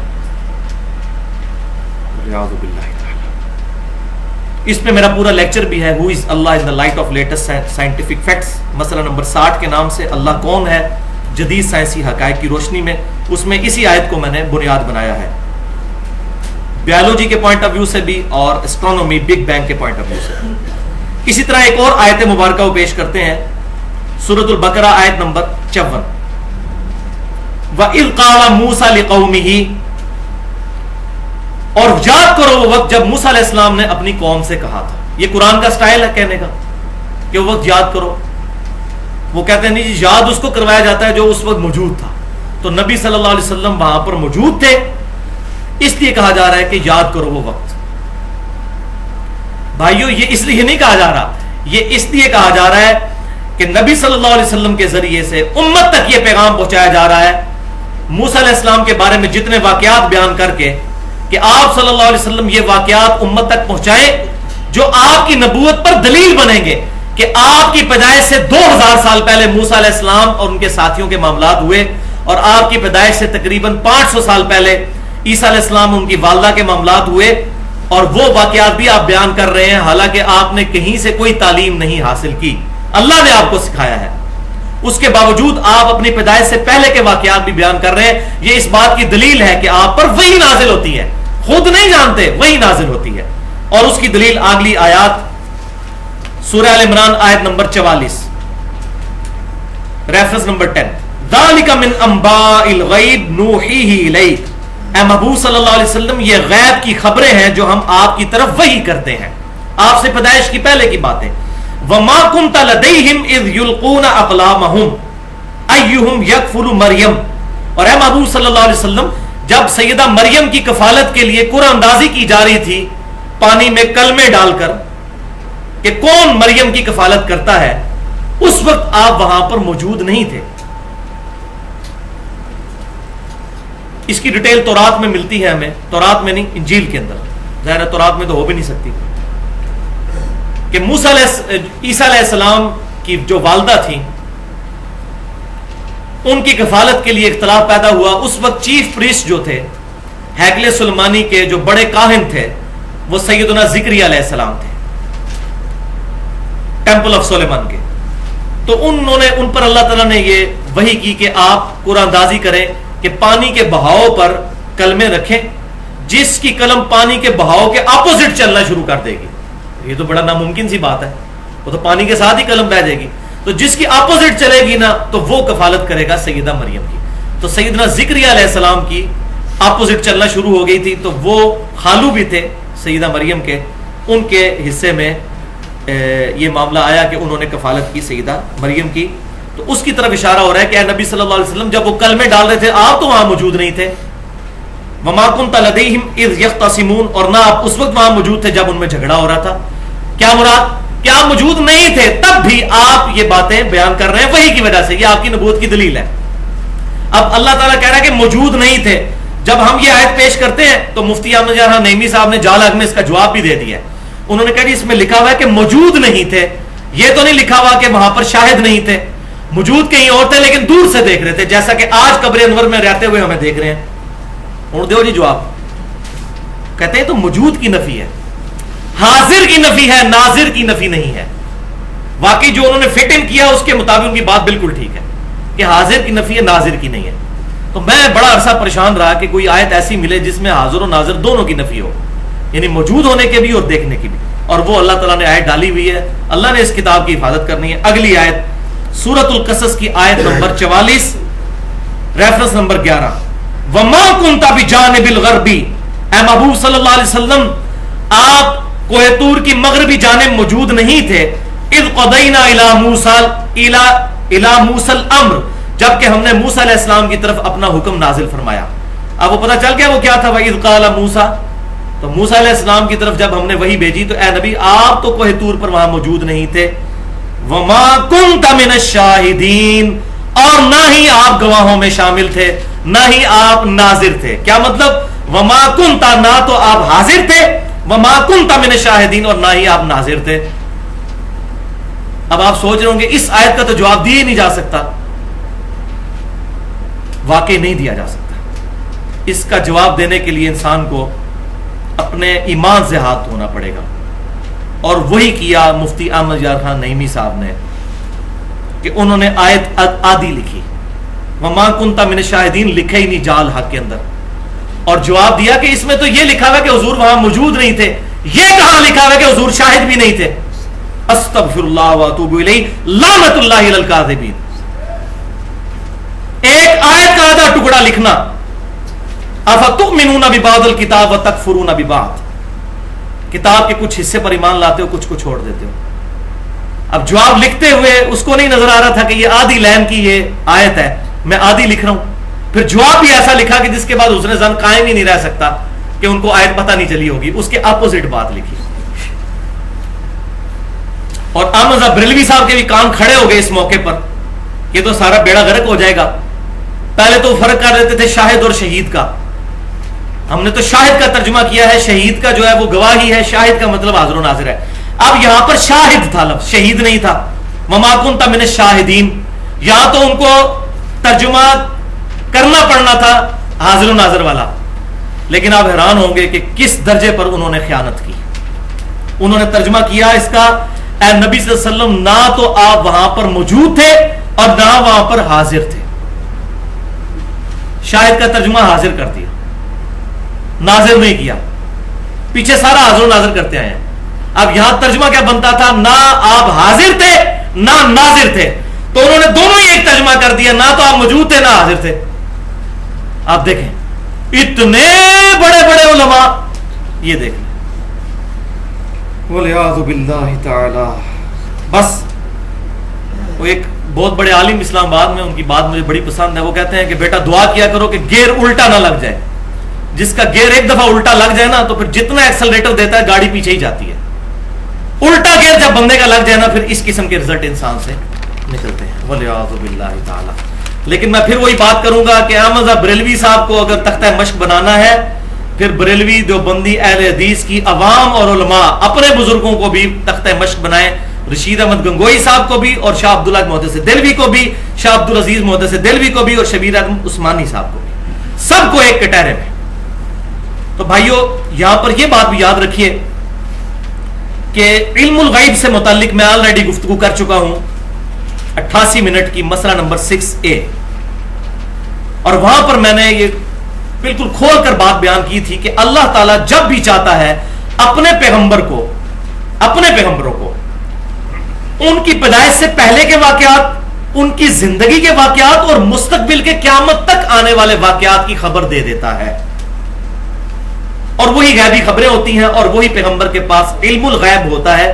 پیغمبر عالم الغیب نہیں ہوتا، علم الغیب رکھنے والا ہوتا ہے اللہ تعالیٰ کی طرف سے غیبی خبر کی وجہ سے. اور اس میں نے درجنوں مثالیں بخاری اور مسلم سے دی، آج محل نہیں کہ میں اس کو ریپیٹ کروں. لیکن صرف پیغمبر، اس میں نے بتایا تھا بخاری اور مسلم میں حدیث ہے صحابہ کو 4 فٹ نیچے قبر میں عذاب قبر نظر نہیں آیا، لیکن نبی صلی اللہ علیہ وسلم کو اللہ تعالیٰ نے دکھایا. تو صحابہ کو کشف القبور نہیں ہوتا تھا، یہ بعد والے بزرگ کہتے ہیں ہمیں کشف القبور ہو جاتا ہے. یہاں پر عقیدے کے ضمن کے اعتبار سے ایک حدیث جو بخاری اور مسلم کی متفق علیہ حدیث ہے، واقعہ معراج کے کانٹیکسٹ میں، کہ جب نبی صلی اللہ علیہ وسلم معراج سے واپس آئے تو کافروں نے عجیب و غریب سوال کیے کہ بتائیے، آپ کہتے ہیں کہ میں رات کی رات اتنی دور سے ہو کر آ گیا ہوں جو 1.5-2 مہینے کی مسافت ہے، اور آپ ایک رات میں وہاں سے بھی اور آسمانوں سے بھی ہو کر آگے، اور خواب میں آئے ہوتے تو وہ مان ہی لیتے کہ یار خواب تو کوئی بندہ بھی دیکھ سکتا ہے. اس سے یہ بات بھی پتہ چلی کافر جو نہیں مانتے تھے وہ فزیکلی ہونے کی وجہ سے، ورنہ خواب میں تو ہم بھی کئی بار اڑ رہے ہوتے ہیں، وہ فزیکلی آپ وسلم کا دعویٰ تھا. تو ان کا ایسا بتائیے بیت المقدس کے دروازے کتنے ہیں، اس کی دیواروں کا رنگ کیا ہے، اس کی سیڑھیاں کتنی ہیں. اب ایک بندہ گیا ہی ایک دفعہ ہے اور وہ بھی رات کے وقت میں یہ 3 سالوں میں درجنوں دفعہ یہ سیڑھیاں چڑھا ہوں، مجھے نہیں پتا کہ یہ بار کلر کیا ہے اس کا، باہر ہماری اکیڈمی کا سیڑھیاں کتنی ہیں، نہیں ہوتا ذہن میں. تو نبی صلی اللہ علیہ وسلم کہتے ہیں کہ میں پریشان ہوا، اور اتنا پریشان ہوا کہ میں ان کے سوالوں کے جواب نہیں دے سکوں گا اور یہ مجھے جھٹلائیں گے. تو میں حتیم میں کھڑا ہوا تو اللہ نے بیت المقدس مکے میں میرے سامنے کر دیا، وہ جو مجھے پوچھتے جاتے تھے میں دیکھ کر بتاتا چلا جاتا تھا. تو آپ صلی اللہ علیہ وسلم پر یہ معجزہ اللہ کی طرف سے اس وقت ظاہر ہوا. آپ پریشان کیوں ہوئے؟ اگر حاضر و ناظر والا عقیدہ ہوتا تو آپ وہاں بھی موجود تھے، یہاں بھی موجود تھے، بتا دیتے. تو پریشان اس لیے ہوئے کہ یہ والا عقیدہ ہی امت کے اندر نہیں موجود تھا اس وقت. نبی صلی اللہ علیہ وسلم کے علم میں بھی یہ عقیدہ نہیں تھا کہ یہ عقیدہ ہونا چاہیے. اور مسلم کے الفاظ ہیں، انٹرنیشنل نمبر کے مطابق 430 نمبر حدیث ہے کہ میں نے بیت المقدس میں انبیاء کی امامت بھی کروائی. اسی کی وجہ سے امام الانبیاء کہا جاتا ہے. ایک بہت بڑے بریلوی عالم مجھے کہنے لگے جی آپ تو حدیث کرتے ہیں اور قرآن حدیث کرتے ہیں اور آپ کہتے ہیں امام الانبیاء، تو قرآن حدیث سے یہ بھی کوئی نہیں ثابت. دیکھا کس طرف چل پڑے جب وہ انسان کو بغض آ جاتا ہے. میں نے کہا آپ کے پاس قرآن حدیث میں نہیں، ہمارے پاس مسلم شریف میں 430 نمبر حدیث ہے کتاب الایمان میں کہ نبی صلی اللہ علیہ وسلم نے انبیاء کی امامت فرمائی ہے بیت المقدس میں، اس لیے ہم امام الانبیاء کہتے ہیں. الحمدللہ. تو خاموش ہو گئے. تو مسلم کے الفاظ ہیں کہ میں نے امامت کروائی. اس کے بعد میں جب آیا یہاں پر مکہ میں تو مجھ سے کفار نے سوال کیے. میں اتنا غمناک ہوا کہ اعلان نبوت کے بعد کبھی اتنا پریشان نہیں ہوا تھا کہ میں ان کے سوالوں کے جواب ہی نہیں دے سکوں گا اور یہ مجھے جھوٹا کہیں گے. پھر اللہ نے بیت المقدس کو میرے سامنے کر دیا. اس لیے بھائیو صحابہ کرام کا عقیدہ بالکل واضح تھا. اور یہ ایک حدیث جو میں آپ بتانے جا رہا ہوں، اگر آپ یہ ایک حدیث یاد کر لیں تو 3 عقیدے امت کو سمجھا سکتے ہیں. عقیدہ علم الغیب، عقیدہ حاضر و ناظر، اور عقیدہ استعانت یعنی غیر اللہ سے مدد مانگنا. یہ تینوں عقیدے ایک حدیث جو صحیح بخاری میں بھی ہے اور صحیح مسلم میں بھی ہے، تینوں عقیدوں کو کلیئر کر دیتی ہے. اور الحمدللہ ہم اہل سنت کے منہج پر چلنے والے لوگ اسی عقیدے پر ہیں. اہل سنت فرقہ نہیں. شراب کی بوتل کے بعد روح افزا لکھ لینے سے روح افزا نہیں بن جائے گی، یہ جامع شیرین نہیں بن جائے گی. اہل سنت وہی ہوں گے جو کتاب و سنت کے منہج پر ہوں گے. یہ تینوں عقیدے صحیح بخاری میں 4086 نمبر اور صحیح مسلم میں 4917 نمبر حدیث ہے. تینوں عقائد کلیئر کرے گی. اور ہمارے ریسرچ پیپر نمبر 3 دعا صرف اللہ ہی سے، اس کے بھی پیج نمبر 5 کے اوپر یہ حدیث موجود ہے پورے ریفرنسز کے ساتھ. یہ دو مختلف واقعات ہیں. مسلم کے 4917 کے میں الفاظ پڑھنے لگا ہوں کہ جب 70 صحابہ کو دھوکے سے شہید کر دیا گیا، جس کے غم میں نبی صلی اللہ علیہ وسلم نے 1 مہینے تک قنوت نازلہ بھی کفار کے لیے دعائے ضرر بھی فرمائی تھی.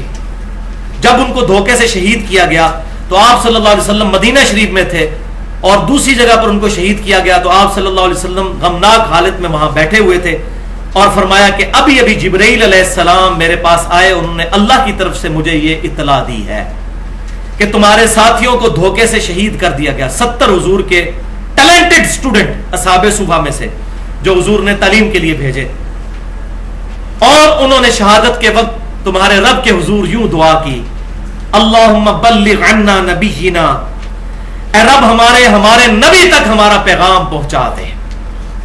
انہوں نے کہا فرشتوں یہ پیغام دے دو. فرشتوں کو پکارنا بھی شرک ہے. اے اللہ تو ہمارے نبی کو ہمارے حال کی خبر کر دے.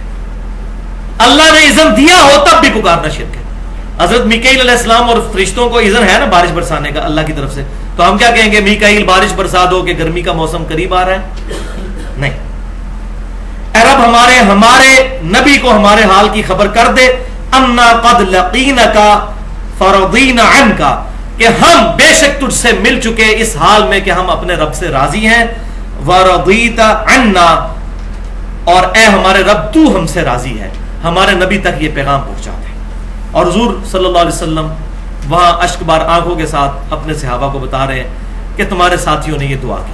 اب اس میں تینوں عقیدے کلیئر ہو گئے. انہوں نے یا رسول اللہ انظر حالنا نہیں کہا، حضور کو مدد کے لیے نہیں پکارا. عقیدہ استعانت کلیئر ہو گیا.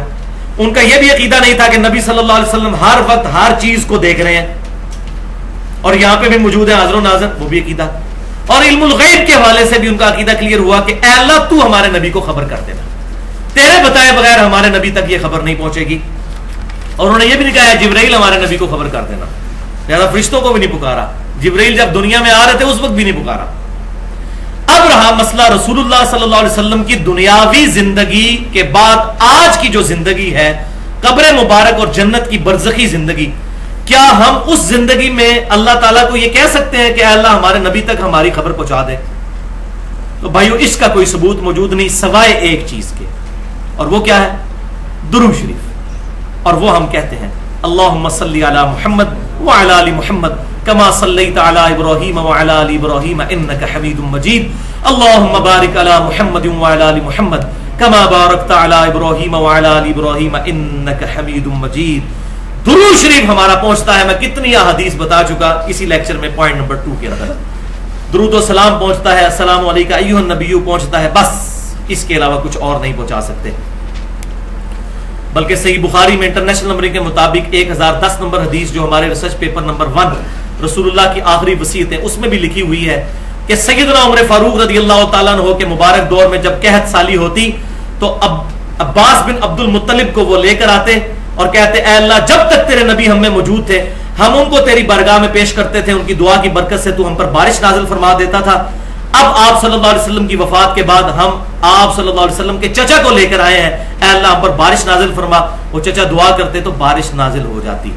سیدنا عمر حضور صلی اللہ علیہ وسلم کی قبر انور پر بھی جا کر یہ نہیں کہتے تھے یا رسول اللہ اللہ سے دعا کیجیے، کہہ سکتے تھے.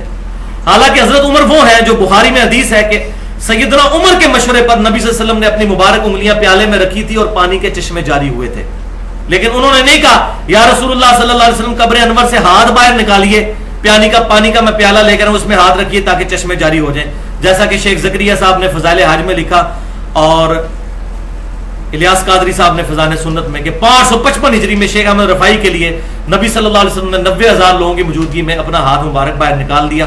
وہ میں نے پچھلے لیکچر 6B میں کشف خوابوں سے متعلق، الہام سے متعلق اس میں ڈیٹیل سے اس کا انالیسس کیا ہے. تو سیدنا عمر نے امت کو یہ عقیدہ صحیح وقت جو وسیلہ شخصی ہے وہ سمجھا دیا. تو اب ایک ذریعہ ہے خواب، کہ خواب میں نبی صلی اللہ علیہ وسلم کسی کو آ جائیں. میں نے پچھلی دفعہ ڈیٹیل سے ڈسکس کیا تھا، صحیح مسلم سے سنن نبی داؤد سے، مسند احمد سے کہ صحابہ کے بعد بھی تابعین، تبع تابعین، تبع تابعین کو بھی نبی صلی اللہ علیہ وسلم خواب میں آئے اور اس وقت کے حالات کے اوپر ڈسکشن کی. مثلا سیدنا حسین کی جو شہادت ہے وہ 50 سال بعد ہوئی ہے، لیکن نبی صلی اللہ علیہ وسلم ابن عباس کو خواب میں آئے جو مسند احمد میں موجود ہے. پچھلی دفعہ میں نے کئی خواب بتائے. تو اب کیا یہ عقیدہ رکھا جا سکتا ہے کہ نبی صلی اللہ علیہ وسلم کو عالم برزخ میں دنیا کے حالات کی خبر ہے؟ ایسا عقیدہ امت میں کسی نے پروپیگیٹ نہیں کیا، اور نہ اس کے اوپر کوئی واضح دلائل موجود ہیں. ان واقعات کو اگر دلیل بنایا جائے تو اس میں پھر بڑا مسئلہ آ جائے گا. اس کی وجہ یہ ہے کہ میں نے پچھلی دفعہ بتایا تھا کہ خواب جو ہے یہ اللہ تعالیٰ کی طرف سے ایک ورچوئل پروسیجر ہے، تمثیلی مثال کا ایک طریقہ ہے سمجھانے کا. یہ نہیں ہوتا کہ فزیکلی نبی صلی اللہ علیہ وسلم خواب میں آ جاتے ہیں، فزیکلی نہیں ہوتا. یہ اللہ تعالیٰ کی طرف سے ایک چیز دکھائی جاتی ہے. مثال کے طور پر صحیح بخاری میں حدیث ہے، پچھلی دفعہ مجھ سے غلطی سے بھینس کا لفظ نکل گیا، وہ گائے ہے. صحیح بخاری میں حدیث ہے کہ نبی صلی اللہ علیہ وسلم نے غزوہ احد سے پہلے خواب دیکھی کہ ان کے سامنے ایک گائے ذبح ہو رہی ہے، اور آپ نے فرمایا کہ میں نے اس سے تعبیر کی ہے کہ میرے صحابہ کو اس جنگ میں بہت تکلیف پہنچے گی، اور وہی ہوا، 70 صحابہ شہید ہوئے. اب گائے اور صحابہ کا کیا لینا دینا، لیکن وہ ایک تمثیل تھی. اسی طریقے سے صحیح بخاری میں حدیث ہے، کتاب التعبیر چیپٹر میں نبی صلی اللہ علیہ وسلم کہتے ہیں کہ میں نے خواب میں اپنے ہاتھوں میں 2 سونے کے کنگن دیکھے جن کی وجہ سے میں پریشان ہو گیا. حالانکہ حضور نے تو کبھی سونے کا کنگن نہیں پہنا. پھر آپ فرماتے ہیں میں نے پھونک ماری تو میں نے خواب میں دیکھا وہ غائب ہو گئے. اس کی تعبیر میں نے یہ کی ہے کہ جھوٹے پیغمبر 2 وہ اعلان نبوت کریں گے، اور وہی ہوا. مسلمہ کذاب نے بھی کیا، دوسرے نے بھی کیا، اور ایک عورت نے بھی کیا. کتنے، وہ تو 30 جھوٹے دجال آئیں گے، بخاری اور مسلم میں حدیث ہے. تو اب یہ سونے کے کنگن کو فزیکلی حضور نے تو نہیں کبھی پہنے. تو یہ سارا معاملات ہیں تمثیلی. لہذا یہ دعویٰ بھی نہیں کیا جا سکتا کہ آج کے حالات کی خبر جا رہی ہے. وہ میں آخر میں حدیث بیان کروں گا، اور وہ آیت بھی، جس سے پتہ چل جائے گا کہ یہ عقیدہ نہیں، یہ ورچوئل عقیدے ہیں، تمثیلی واقعات ہیں جو خوابوں میں حضور صلی اللہ علیہ وسلم کو دیکھا جاتا ہے، وہ اللہ تعالیٰ کی طرف سے دکھایا جاتا ہے. یہ دنیا کے حالات کے حوالے سے یہ بات نہیں ہوتی. اب رہا مسئلہ کریٹیکل چیز کا، جس پہ میں نے بات کنکلوڈ کرنی تھی. وہ 2 باتیں. یہ اکثر آپ سنتے ہوں گے، وہ کہتے ہیں جی قبر میں تیسرا سوال ہوتا ہے، نبی صلی اللہ علیہ وسلم کا چہرہ مبارک دکھایا جاتا ہے اور کہا جاتا ہے کہ اس مرد کے بارے میں تیرا دنیا میں کیا عقیدہ تھا. تو نبی صلی اللہ علیہ وسلم تو ہر قبر میں آ جاتے ہیں. دن کے اندر تقریباً 1.25 لاکھ لوگ مرتے ہیں، جن میں سے 25 سے 30 ہزار مسلمان ہوتے ہیں، کیونکہ ہم دنیا کے 1/4 ہیں یا 1/5. 25 ہزار مسلمان بھی روزانہ مر رہے ہیں. ہم کہتے ہیں نہیں، غور پہ کوئی اور. وہ کہتے ہیں اتنی قبروں میں نبی صلی اللہ علیہ وسلم چلے جاتے ہیں تو حاضر و ناظر ہوئے نا. اس سے وہ عقیدہ کرتے ہیں. تو پہلے یہ بات میں کلیئر کر دوں، یہ بخاری اور مسلم کی متفق علیہ حدیث ہے. قبر میں 3 سوال ہوں گے. پہلا ہوگا من ربک کا، تیرا رب کون. دوسرا سوال ما دینک کا، تیرا دین کیا ہے.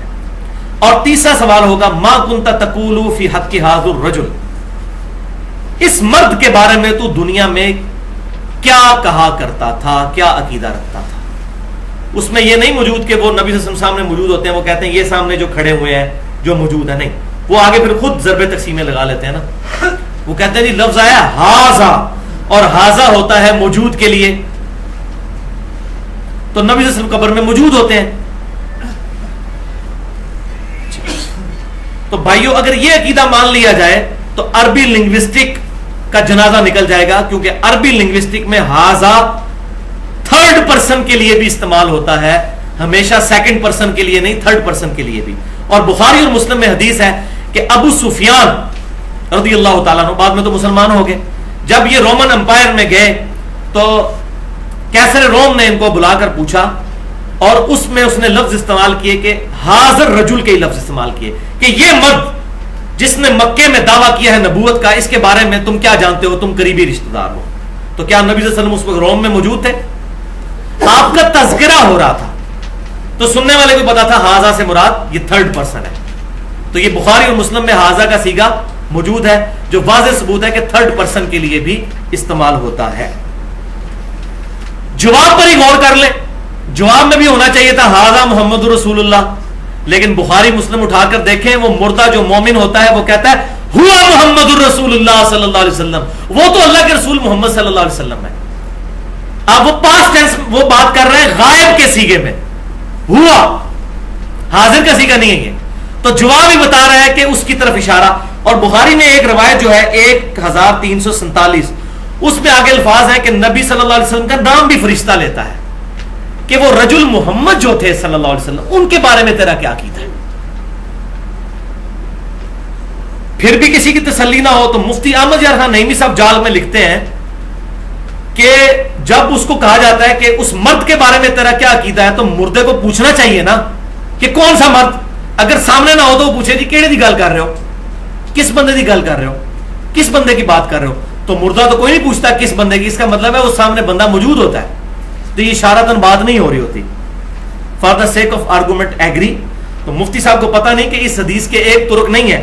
یہ حدیث مسند احمد میں بھی اس کے 4-5 طرق ہیں، صحیح ابن حبان میں بھی، المستدرک للحاکم میں بھی موجود ہے صحیح سند کے ساتھ. مسند احمد میں جلد 6 پر پیج نمبر 140، 352 اور 353 کئی روایتیں موجود ہیں جس میں یہ الفاظ بھی موجود ہیں کہ وہ مردہ پوچھتا ہے کہ آپ کس مرد کے بارے میں مجھ سے سوال کر رہے ہیں.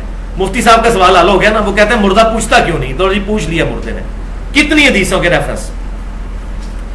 تو مردہ پوچھتا ہے کس مرد کے بارے میں، تو فرشتہ کہتا ہے محمد صلی اللہ علیہ وسلم کے بارے میں پوچھ رہا ہوں. اور دوسری روایت میں مسند احمد کی آتا ہے کہ فرشتہ کہتا ہے الذی کان فیکم الذی بعث فیکم، اس مرد کی بات کر رہے ہیں کہ جس کو اللہ نے تم میں پیغمبر بنا کے بھیجا تھا. تو پھر وہ جواب دیتا ہے کہ وہ محمد صلی اللہ علیہ وسلم تھے. یا گناہگار ہوتا ہے تو جواب ہی نہیں دے سکتا. لہذا یہ مسئلہ بھی مفتی صاحب کا حل ہوگا کہ مردہ پوچھتا کیوں نہیں، مردے نے پوچھ لیا ہے کہ کس مرد کی بات. اور اس کانٹیکسٹ میں اس سے بھی بڑی دلیل وہ جامعہ ترمذی کی حدیث ہے. ایک حدیث دوسرے کی تفسیر کرتی ہے جس کو شیخ البانی اور شیخ زبیر علی زئی صاحب دونوں صحیح کہتے ہیں. امام ترمذی نے بھی صحیح کہا انٹرنیشنل نمبر کے مطابق 3120 کہ قبر میں 3 سوال ہوتے ہیں: من ربو کا، ما دینو کا، من نبیو کا. تیرا رب کون ہے، تیرا دین کیا ہے، تیرا نبی کون ہے. اس میں تو ما کنتا تقولو فی حق حاضر رجل ہے ہی کوئی نہیں ہے، وہ مسئلہ ہی ختم ہے. اور یہ بالکل ٹون بھی ایک طرح کی ملتی ہے. لہٰذا یہ حدیث بھی اس بات پر ثبوت ہے کہ مختلف انداز سے سوالات مختلف الفاظ کے ساتھ، ظاہر ہے ہر قسم کے لوگ بحث کرنے والے موجود ہوتے ہیں نا. کسی کے ساتھ من نبیوں کا بات ہوگی، کسی کے ساتھ یہ بات ہوگی، کوئی سمجھ جائے گا، ایمان والا تو سمجھ جائے گا کس کے بارے میں پوچھ رہے ہیں. جو زیادہ کیڑے نکالنے والا ہوگا وہ کہے گا کس کے پوچھ رہے ہو، تو اس کو پھر فرشتے کہہ بھی دیں گے یار الذی بعث فیکم الذی کان فیکم. تو یہ دنیا میں بھی صرف معاملات مختلف ہوتے ہیں. تو مختلف سوال جو میں نے اس کو سمجھانا اپروپریٹ، وہ ہر قسم کے بحث کرنے والے لوگ ہیں نا جو سیدھے سیدھے مسلمانوں کو من نبیوں کا کہے گا نبی صلی اللہ علیہ وسلم. اب دیکھ لیں قبر میں 3 سوال ہونے ہیں: اللہ کے بارے میں، دین کے بارے میں اور نبی صلی اللہ علیہ وسلم کے بارے میں. لیکن ہمارے علماء نے جو عقیدہ بنایا اس کے تحت تو سوال 2 اور بھی ہونے چاہیے تھے کہ تیرا مسلک اور فقہ کون سی ہے، کیونکہ دین اسلام تو کافی نہیں ہے. اور ہونا چاہیے تھا آپ کس امام کی پیروی کرتے ہو. یہ سارے بنائے ہوئے جو فیبریکیٹڈ امام ہیں ان اماموں کی ہم توہین نہیں کر رہے. عیسیٰ علیہ السلام کی توہین نہیں ہے، لیکن ان کے نام پر جو عیسائیوں نے ڈیوینٹی کلیم کی، عیسیٰ علیہ السلام کو اللہ کا بیٹا کا، کرسچینٹی کو کنڈیم کر رہے ہیں. ان کے نام پر جو ان لوگوں نے یہ فرقے بنائے، تو قبر میں ہی تو سوال نہیں ہونا تیرا امام کون ہے. تو قبر میں پہنچ کر نبی صلی اللہ علیہ وسلم امامت کے لیے کافی ہیں ہماری. تو دنیا میں بھی وہ ہمارے امام ہیں الحمدللہ، وہ امام اعظم ہے الحمدللہ صلی اللہ علیہ وآلہ وسلم. اب یہاں پر میں بات کو ذرا عام آدمی تک پہنچانے کے لیے ایک اور حدیث بیان کر دوں، لیکن شرم آ رہی ہے یہ روایت بیان کرتے ہوئے، اس کا رزلٹ نکالتے ہوئے. لیکن ظاہر ہے کہ موٹے دماغ کے بندے بھی بیٹھے ہوتے ہیں. بخاری اور مسلم کی متفق علیہ حدیث ہے کتاب الجنائز چیپٹر میں. ایک عورت جو سیاہ حبشی عورت تھی، وہ مسجد نبوی کی صفائی کیا کرتی تھی. نبی صلی اللہ علیہ وآلہ وسلم نے کچھ دن دیکھا کہ مسجد میں وہ آئی نہیں ہے. تو صحابہ سے پوچھا کہ وہ حبشی عورت کہاں گئی جو مسجد کی صفائی کیا کرتی تھی. تو صحابہ نے کہا یا رسول اللہ وہ تو فوت ہو گئی، ہم نے تو آپ کے آرام میں خلل سے بچنے کے لیے اس کو دفنا دیا ہے. تو نبی صلی اللہ علیہ وسلم ناراض ہوئے اور آپ نے فرمایا تم نے مجھے خبر کیوں نہیں کی، چلو مجھے بتاؤ اس کی قبر کہاں ہے. تو صحابہ نے بتایا کہ یہ قبر ہے اس کی. آپ صلی اللہ علیہ وآلہ وسلم اس حبشیہ عورت کی قبر پر گئے. حریص علیکم بالمؤمنین رؤوف الرحیم. نبی صلی اللہ علیہ وسلم مومنین کی جانوں پر ان کی جانوں سے بھی بڑھ کر حرص فرمانے والے ہیں الحمدللہ۔ صحابہ تو اس کو عام عورت سمجھ رہے تھے، لیکن حضور صلی اللہ علیہ وسلم کے نزدیک اس کا یہ مقام تھا کہ مسجد کی صفائی کرنے والی عورت تھی۔ صحابہ نے بھی اس کو ایک حقیر سمجھا کہ حبشی عورت صفائی کرنے والی۔ تو نبی صلی اللہ علیہ وسلم اس کی قبر پر گئے، قبر پہ جا کے جنازہ پڑھا، اور مسلم کے الفاظ ہیں کہ آپ صلی اللہ علیہ وسلم فرماتے ہیں کہ میرے صرف قبرستان آنے کی وجہ سے، اللہ اکبر کبیرہ، یہ قبریں جو کہ تاریکی میں ڈوبی ہوئی تھی، اللہ نے سب قبروں کو نور سے بھر دیا ہے۔ اچھا وہ قبریں کن کی تھیں؟ صحابہ کی۔ ظاہر ہے کافروں کی قبروں کو تو حضور کے ایسے نور سے نہیں بھرا گیا، کافر کے لیے تو کچھ نہیں ہے۔ تو اندازہ کریں کہ معاملہ کتنا نازک ہے۔ یہاں لوگ کہتے ہیں شیخ عبد القادر جیلانی کے مرید ہو جاؤ، وہ کہتے ہیں میں اس وقت تک جنت میں نہیں جاؤں گا جب تک سارے مرید نہ لے جاؤں۔ تو شیخ عبد القادر جیلانی رحمۃ اللہ علیہ، کوئی بھی بزرگ سوائے عشرہ مبشرہ 10 صحابہ کے کوئی شخص اپنے بارے میں نہیں کہہ سکتا کہ میں نے بھی جنت میں جانا ہے کہ نہیں۔ ہم اس رضان رکھتے ہیں، لیکن کوئی گارنٹی کے ساتھ تو صحابہ کرام کے بعد نہیں کسی کے بارے میں کہہ سکتا۔ اللہ، تو اب اس سے ایک رزلٹ یہ بھی نکلا کہ نبی صلی اللہ علیہ وسلم کو نہیں پتا تھا کہ وہ فوت ہو چکی ہے۔ آپ نے ان کو کہا کہ مجھے بتایا کیوں نہیں؟ پھر آپ نے کہا قبر کی نشاندہی کرو۔ پھر اس سے بھی آپ کو کہنے جی اندروں پتا سی، ویسے نہیں سن کہندے۔ تو نبی سلیم الفطرت ہوتا ہے، ایسا جملہ بولنا ہی گستاخی ہے۔ حضور کوئی ٹھٹا کرنے والے نہیں تھے، معاذ اللہ استغفر اللہ۔ آپ صلی اللہ علیہ وسلم کوئی جگت کے ساتھ بات نہیں کرنے والے تھے، معاذ اللہ استغفر اللہ۔ وَإِنَّكَ لَعَلَىٰ خُلُقٍ عَظِيمٍ، اخلاق کے بلند ترین درجے پر فائز تھے، آپ کو نہیں پتا تھا۔ تو اس سے یہ بھی بات پتہ چلتی، تو آپ کہتے ہیں کہ میں تو اگلے دن ابھی اسی کی قبر سے ہو کر آیا ہوں اور تم نے مجھے بتائے بغیر ہی اس کو دفنا دیا ہے، میں تو قبر میں اس کو دیکھا ہے، اس نے مجھے دیکھا اور اس نے میرے نبی ہونے کی گواہی دی ہے۔ اگر یہ عقیدہ ہو کے قبر میں جاتے ہیں تو یہ میں نے رزلٹ نکالنا تھا حاضر و ناظر کے حوالے سے۔ لیکن یہ مجھے شرم آتی ہے ایسی باتیں کرتے ہوئے، اس کی وجہ یہ ہے کہ جب وہ اس شرم کے لیول سے نیچے گزر چکے ہیں تو یہ بات سمجھانے کے لیے، جیسا کہ اللہ تعالیٰ نے فرمایا کہ اللہ اس چیز سے شرم نہیں کرتا کہ مکھی اور مچھر کی مثال بیان کرے۔ کافر کہتے تھے اتنی بڑی کتاب میں مچھر اور مکھی کا کیا کام ہے، چھوٹی عقید چیز۔ اللہ نے فرمایا کہ بات سمجھانا مقصد ہے، کوئی علمیت جھاڑنا مقصد نہیں ہے۔ تو میں بھی اللہ کی اسی سنت پر عمل کر رہا ہوں کہ بات سمجھانا مقصد ہے، چاہے مثال کوئی بھی دینی پڑتی ہے۔ ہاں جی، آخری آیت کھول لیجیے۔ اب یہ ہے وہ آیت جس پہ بات کنکلوڈ ہونی تھی، صحیح بخاری اور صحیح مسلم کی متفق علیہ حدیث۔ آنکھیں کھول لیں جناب اور پریشان ہو جائیں یہ آیت سن کر اور یہ حدیث۔ صحیح بخاری میں انٹرنیشنل نمبرنگ کے مطابق 3349، صحیح مسلم میں 7201، اور بخاری اور مسلم میں کم از کم 8 طرق اس کے موجود ہیں، 8 طرق۔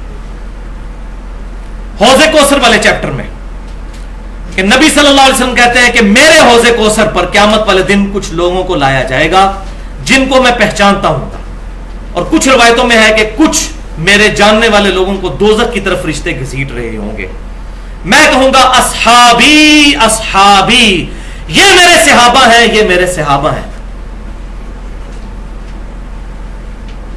تو مجھے بتایا جائے گا میرے ان کے درمیان ایک دیوار کھڑی کر دی جائے گی اور مجھے بتایا جائے گا اللہ کے نبی صلی اللہ علیہ وسلم آپ کو نہیں معلوم کہ آپ کی وفات کے بعد یہ لوگ دین سے الٹے قدم پھیر گئے تھے اور انہوں نے دین میں بدعتیں جاری کر دی تھیں۔ آپ فرماتے ہیں میں کہوں گا سحقا سحقا لمن غیر بعدی، سحقا سحقا لمن بدل بعدی، ان پر پھٹکار ہو، ان کو مجھ سے دور کر دو جنہوں نے میری وفات کے بعد میرے دین کو بدل دیا، والعیاذ باللہ تعالی۔ اور بخاری اور مسلم میں موجود ہے، راوی کہتے ہیں اس سے مراد وہ لوگ ہیں، وہ صحابہ ہیں جو حضور کی وفات کے بعد مرتد ہو گئے تھے، مسلمہ کذاب کے ساتھ مل گئے، منکرین زکات، کتنے قبائل مرتد ہو گئے۔ اسی لیے تو حضور نے فرمایا تھا، سنن ابی داؤد، جامع ترمذی اور ابن ماجہ کی صحیح حدیث ہے، علیکم بسنتی و سنت الخلفاء الراشدین المہدیین۔ وہ پوری حدیث اس طرح ہے کہ میری وفات کے بعد اتنے اختلافات پیدا ہو جائیں گے تو تم پر میری اور میرے خلفاء راشدین کی سنت لازم ہے۔ تو ہم الحمدللہ خلفاء راشدین کے تمام قتال، چاہے وہ سیدنا علی کے ہوں یا سیدنا ابوبکر کے ہوں یا سیدنا عمر کے ہوں یا سیدنا عثمان کے، ان تمام معاملات میں ہم خلفاء راشدین کو حق پر مانتے ہیں الحمدللہ۔ تو یہ قبائل مرتد ہو گئے تھے، ہے صحابہ تھے، حضور کو دیکھا تھا ایمان کی حالت میں، لیکن بعد میں ایمان پر قائم نہیں رہے۔